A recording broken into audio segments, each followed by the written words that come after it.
Good morning everyone, তোমরা সবাই কেমন আছো? আমি তো ভালোই আছি। দেখো সকাল সকাল রান্না করতে চলে এসেছি। এখানে ভাত হচ্ছে আর এখানে পোস্ত করব, ওই জন্য পোস্তটা কেটে নিয়েছি। এখানে আলুটা সিটি দিতে বসিয়েছি, সিদ্ধ হচ্ছে। এখানে তেল গরম করছি, বড়িটা ভাজবো।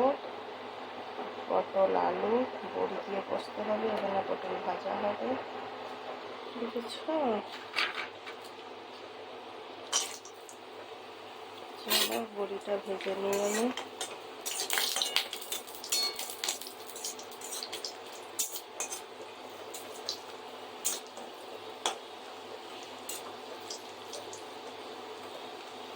চলো বড়িটা ভাজা হোক, তারপর আবার আসছি।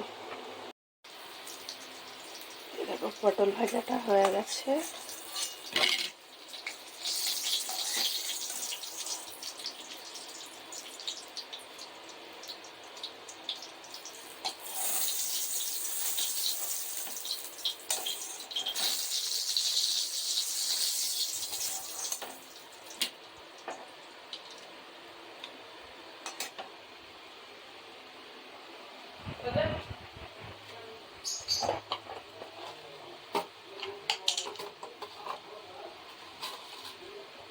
আর এই তেলে এবার পোস্তটা আমি করে নেব।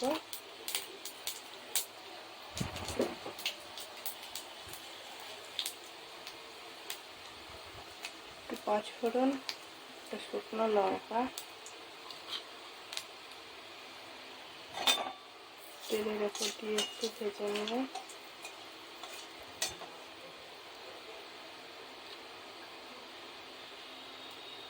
ভাজা হয়ে গেলে এবার পেঁয়াজটা দিয়ে দেবো পোস্তের জন্য।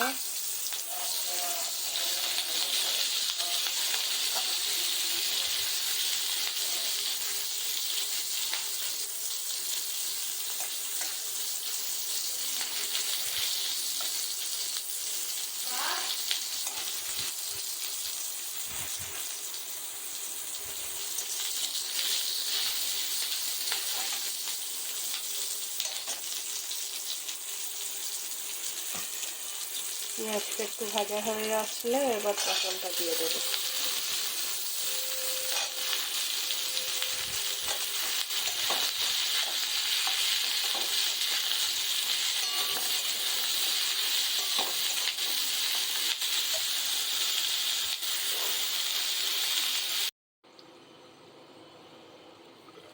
দেখো পোস্তর আলু বড়িটা, পটলটা সিদ্ধ করতে দিয়েছিলাম, এবার পোস্তটা দিয়ে নামিয়ে নেব।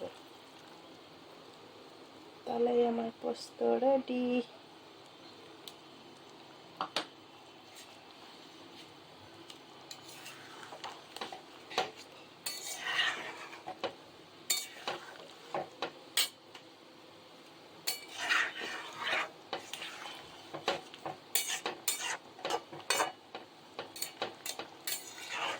এরকম করে পোস্ত রান্না করলে খুব সুন্দর লাগে খেতে। আমার ছেলে খুব পছন্দ করে এই পোস্তটা, বুঝেছো? পোস্তটা দেওয়ার পরে বেশি ফোটানো যাবে না, তাহলে পোস্তর যে গন্ধটা সেটা থাকে না। পোস্তটা দিয়ে একটুখানি ফুটিয়ে নিয়ে গ্যাসটা অফ করে দিতে হয়। তো চলো আমার পোস্তটা রেডি হয়ে গেছে, এবার ছেলেকে খেতে দিয়ে দিই, তাহলেই হয়ে যাবে। এখানে পটল ভাজা হয়ে গেছে আর ভাত তো হয়েই গেছে, এবার ছেলেকে খেতে দিয়ে দিই, বুঝেছো? এই দেখো ছেলের জন্য ভাত রেডি করে নিয়েছি। এখানে পটল ভাজা, বড়ি, পটল আলু দিয়ে পোস্ত করে দিয়েছি, আর ভাতের মধ্যে ঘি নুন দিয়ে দিয়েছি। এই দিয়েই খেয়ে নেবে। আমার ছেলে এই দিয়ে ভাত খেতে খুব পছন্দ করে। মাছ ডিমের থেকেও পোস্ত যদি হয় তাহলে খুব পছন্দ করে। তো চলো ছেলেকে খেতে দিয়ে দিই, আর তোমরাও খেয়ে নাও, বুঝেছো? বাই।